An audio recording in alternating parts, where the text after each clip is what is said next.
Vamos a platicar de los hubs cerebrales. ¿Qué es un hub?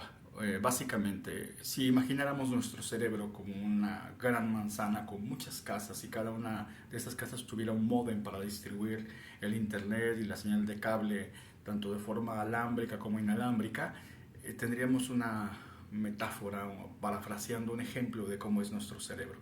O sea, en nuestro cerebro tenemos un cableado que conecta partes de nuestra región frontal, parietal, occipital, temporal, que hay una conexión, un cableado enorme, que es lo que comentábamos como el conectoma, pero hay también zonas de distribución, zonas donde se aglomeran grupos de neuronas que recogen toda la información de diferentes áreas, de todo tipo, motora, sensitiva, de equilibrio, audición, visual, de pensamiento, de discernimiento, visual, auditivo, etcétera, ¿no? O sea, como tal, todas esas áreas se llegan a ciertos hubs, a ciertos centros.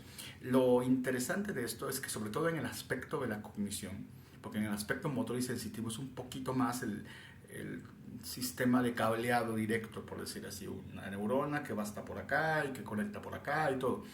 Pero en el aspecto cognitivo, lo asombroso que la resonancia magnética funcional y la magnetografía nos han dejado es que hay zonas de distribución y son múltiples, que hablan mucho, o sea, que conectan. Son esos modem que estamos platicando. En la casa de ustedes, en su casa, el modem distribuye a todos los celulares. Imagínense que tuviera que tener un cable, el modem a cada celular. O sea, no podríamos caminar en la casa con tanto cable. ¿Qué es lo que hace en forma inalámbrica? Distribuye, ¿no? Ese es el sentido del Wi-Fi, de lo que tenemos casi todos en casa, ¿no? Afortunadamente, por lo menos en esta zona hay una buena distribución de eso. Pero entonces, es lo que hacen estas neuronas, o sea, de forma inalámbrica, por decir así, sin conexión directa. Aquí, por ejemplo, en la región temporal, que es muy famosa por la conexión que hay de diferentes zonas, tanto visuales, auditivas, sensitivas, y que conecta. Y no es un único hub, son muchos, o sea, mínimo 15 a 20 grandes hubs y otros hubs más pequeños. Entonces, como tal, distribuye de forma aquí, sin necesidad de un cableado a otras áreas del cerebro. Se estimulan cuando se estimula esta área, ¿no? De hecho, ahorita que estamos platicando, que yo estoy hablando, estoy haciendo una redistribución constante. Si viéramos una resonancia funcional, veríamos zonas que se activan, desactivan cada vez que estoy hablando y que no tienen incluso conexión directa. Puede estar una acá y otra acá.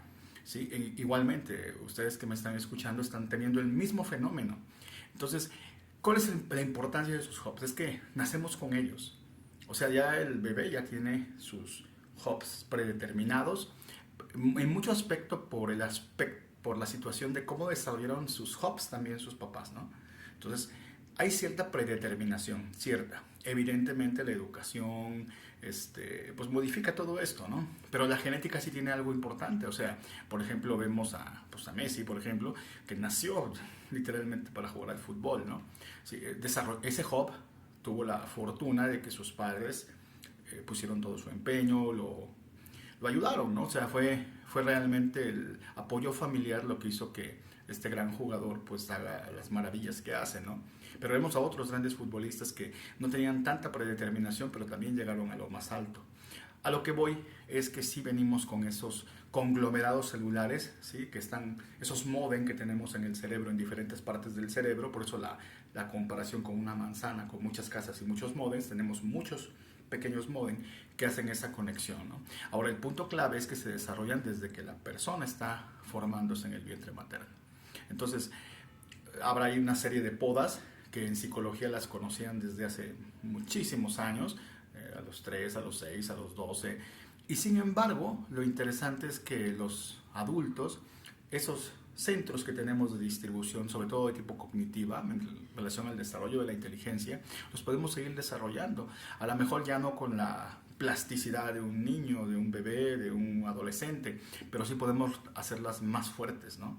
Entonces, es muy interesante este tema, es muy interesante ver que hay zonas del cerebro que se pueden comunicar sin tener propiamente un cableado directo, o sea, sin tener una comunicación directa, que se activan, y eso pues en el futuro va a dar más información, nos va a permitir ver más cosas, ¿no? Comprender muchas cosas. Por ejemplo, tan solo el aspecto del lóbulo temporal, en relación a la epilepsia y todo, hay muchísimo que comprender, ¿no? Entonces, vamos a explicar esto con más calma después. Vamos a ver qué cosas modifican estos hubs para forma positiva, para forma negativa, pero es muy importante que ya toda esta información se vaya pues dando al público en relación a que pues esto va a servir, por ejemplo, para las siguientes generaciones. O sea, las siguientes generaciones a lo mejor irán al neuropediatra o al pediatra, será una resonancia magnética funcional, el niño, el bebé, y entonces verán, mira, tiene estas zonas muy fuertes, estos centros son muy potentes, mira, tal vez pintando, tal vez corriendo, tal vez tocando este instrumento, tal vez estudiando tal, no nada más tal materia, a lo mejor tales temas, tu hijo se va a desarrollar más. Ya no es tanto, o sea, entrará el psicólogo, entrará el pediatra, pero como tal ya irá así como la configuración de lo que probablemente va a ser o va a poder tener el bebé, ¿no? Entonces es maravilloso lo que está sucediendo, como todo milagro tiene su lado difícil, pero pues sí, estamos en la era de los milagros, ¿no? A muchos a veces les parece muy aterrador este tipo de milagros, pero realmente creo que es cuestión nada más de cómo de la dicotomía de control que hagamos de ellos, ¿no? De lo que podamos controlar para bien, hacerlo bien y evitar pues propiamente el vicio, la maldad en este tipo de desarrollos, ¿no? Entonces estaremos platicando de eso. Muchas gracias y buena noche y estamos en contacto.